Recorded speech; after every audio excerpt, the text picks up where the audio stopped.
لیکن جب نبی دنیا سے تشریف لے گئے تو صحابہ نے کئی مسائل پر اجماع فرمایا، 20 رکعت تراویح پر اجماع فرمایا، اور جمعہ کے دن ایک اذان کا اضافہ ہوا اور وہ پہلی اذان ہے۔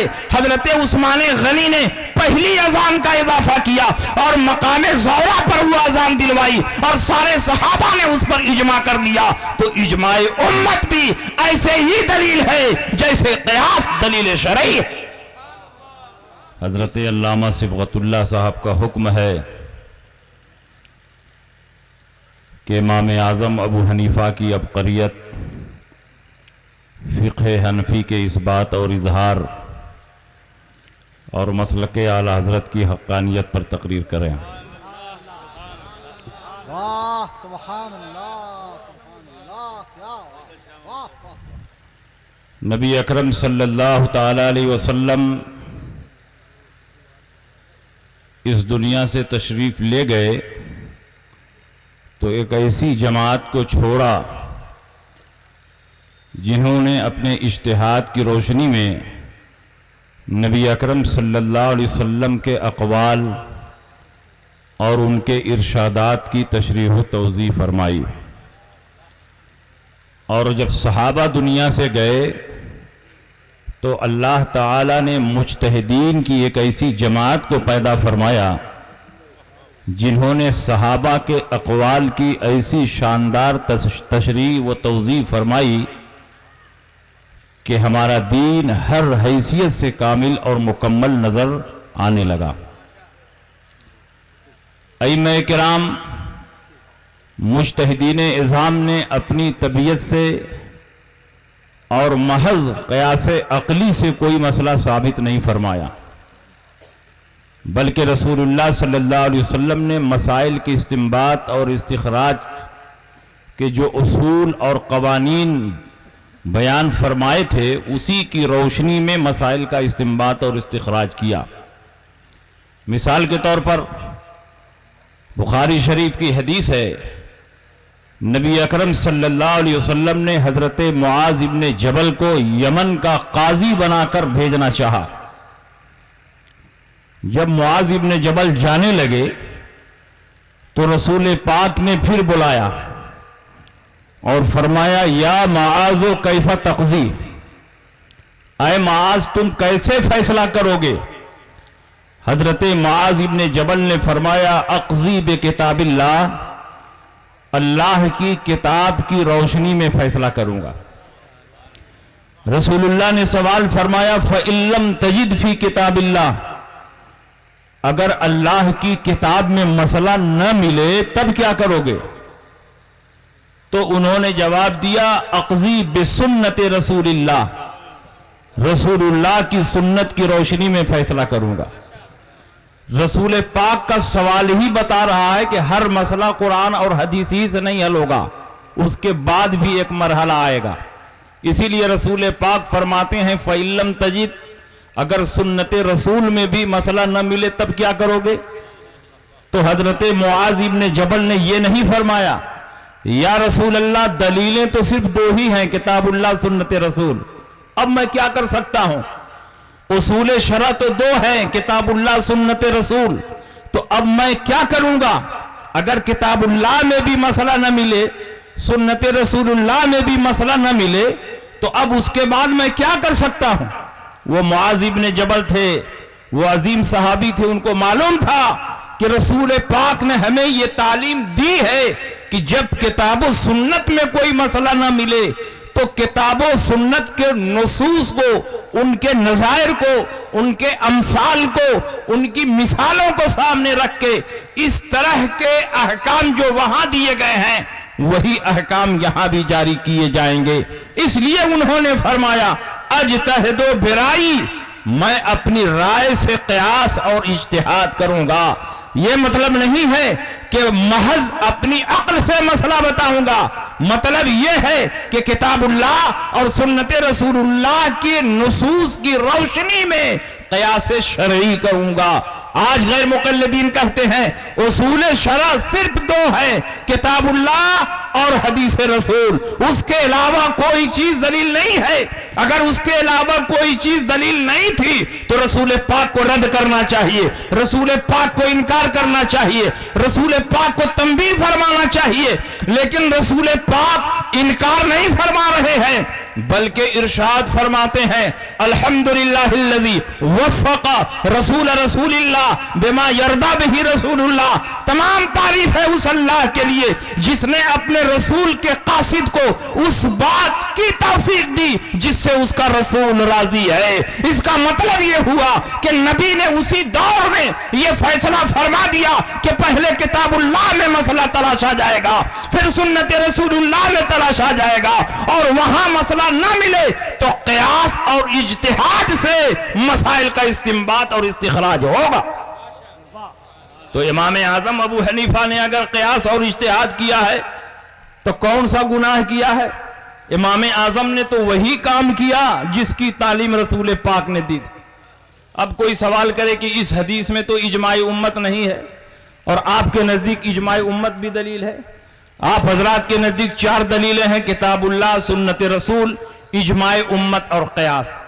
تو میں جواب میں کہنا چاہوں گا کہ یہ گفتگو خود رسول پاک فرما رہے ہیں، معاذ ابن جبل سے گفتگو رسول پاک کی ہو رہی ہے۔